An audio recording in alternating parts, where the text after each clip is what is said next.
রামপুরহাট ১ নম্বর ব্লকের খরুন গ্রাম পঞ্চায়েত প্রধানকে ঘিরে বিক্ষোভ দেখিয়েছে আজ বিজেপি। তার কারণ টেন্ডার নিয়ে দুর্নীতির অভিযোগ এবং এই অভিযোগেই তৃণমূলের পঞ্চায়েত প্রধানকে ঘেরাও করে বিক্ষোভ দেখায় বিজেপি। প্রায় ২ ঘন্টা ঘেরাও তৃণমূলের পঞ্চায়েত প্রধান। বিরোধী সদস্যদের না জানিয়ে টেন্ডার করার অভিযোগ করেছে বিজেপি। টেন্ডার বাতিলের দাবিতে গ্রাম পঞ্চায়েত প্রধানকে ঘিরে বিক্ষোভ। বিজেপির অভিযোগ নিয়ে যদিও মুখ খুলতে নারাজ গ্রাম পঞ্চায়েত প্রধান।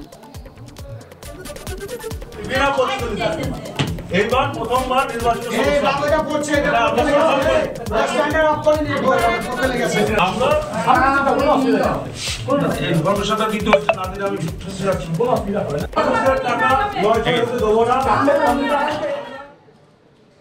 এবার গাইঘাটার একটি স্কুলের অস্থায়ী কর্মীর বিরুদ্ধে মিড ডে মিলের চাল চুরির অভিযোগ। চাল চুরি করে নিয়ে যাওয়ার সময় তাকে হাতে নাতে ধরে ফেলেন স্থানীয়রা। খবর পেয়ে ঘটনাস্থলে আসে গাইঘাটা থানার পুলিশ। স্থানীয় বাসিন্দাদের অভিযোগ, এই চুরির ঘটনার সঙ্গে প্রধান শিক্ষকেরও যোগ আছে। স্কুলে যে পরিমাণ মিড ডে মিলের চাল আসে তার হিসাব ঠিক আছে। অভিযোগ অস্বীকার করে দাবি প্রধান শিক্ষকের।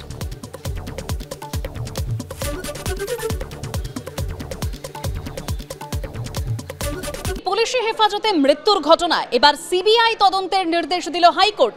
২ মাসের মধ্যে সিবিআইকে রিপোর্ট পেশ করতে হবে বলেই নির্দেশ হাইকোর্টের। এসপির নজরদারি থেকে তদন্তভার গেল এবার সিবিআই এর হাতে। অবিলম্বে সিবিআইকে নথি হস্তান্তর করতে পুলিশকে নির্দেশ হাইকোর্টের।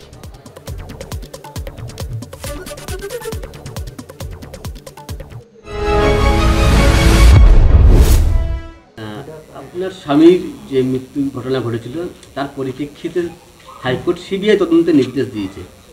আমি খুশি। আপনাদের কি ধারণা পুলিশই আপনার স্বামীকে মেরেছে? হ্যাঁ, পুলিশে মেরেছে। পুলিশ তো বাড়ি থেকে নিয়ে গেল ধরি, তারপরে কেন মেরেছে? পুলিশের কাছ থেকে কোনো সাহায্য পেয়েছিলেন আপনারা? না, আমি পাইনি। পুলিশে খোঁজ খবর নেয়নি। হ্যাঁ, আমার স্বামীর আমি হলে কোর্টে কেস করেছি কলকাতায়। এবার আমার স্বামীর আমি বিচার চাই, সঠিক বিচার চাই আমি। কোর্ট তো সিবিআই তদন্তের নির্দেশ দিয়েছে, এবার কি সঠিক বিচার পাবেন মনে হচ্ছে? হ্যাঁ। দোষী যে পুলিশ অফিসাররা তাদের শাস্তি চাইছেন? হ্যাঁ। পুলিশি হেফাজতের মৃত্যু সিবিআই তদন্তের নির্দেশ দিল এবার হাইকোর্ট। এ নিয়ে বিজেপি কি বলছে এবং তৃণমূল কি বলছে শোনাবো। কঠিন পরিস্থিতি। তৃণমূল কংগ্রেসের পরিবারের কেউ খুন হয়ে গেলে তারাও সিবিআই তদন্তের দাবি জানাচ্ছে। মহামান্য আদালতের কাছে গিয়ে আবেদন করলে তারাও সিবিআইকে তদন্ত করতে বলছে। একমাত্র তৃণমূলেরই মন্ত্রীদেরই এত জমে থাকা তদন্ত সিবিআই হিমশিম খেয়ে যাচ্ছে। কিন্তু গোটা সিবিআই অফিসটাই হাইকোর্টের পাশে নিয়ে চলে আসা উচিত, তবেই পশ্চিমবঙ্গ চলতে পারে। কি রাজ্য তৈরি করে দিয়েছে তৃণমূল। পুলিশ তদন্ত করছিল। এখন যদি কোনো নির্দেশ হয়ে থাকে সে বিষয়ে নিশ্চিতভাবে যারা আমাদের আইনজীবীরা ছিলেন রাজ্য সরকারি তরফে তারা তাদের বক্তব্য জানাবেন। আর সিবিআই মানেও তো সেটাই ধ্রুব সত্য বা শেষ কথা হতে পারে না।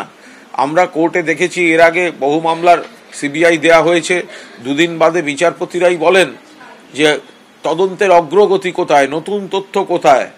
তারপর তারা বলেন অফিসার চেঞ্জ করুন, অফিসারের আধিকারিক চেঞ্জ করুন। তো এগুলোও তো দেখেছি। ফলে সিবিআই দেয়া মানেই একটা বিরাট সুরাহা হয়ে গেল, এটা ভাবার কোনো কারণ নেই।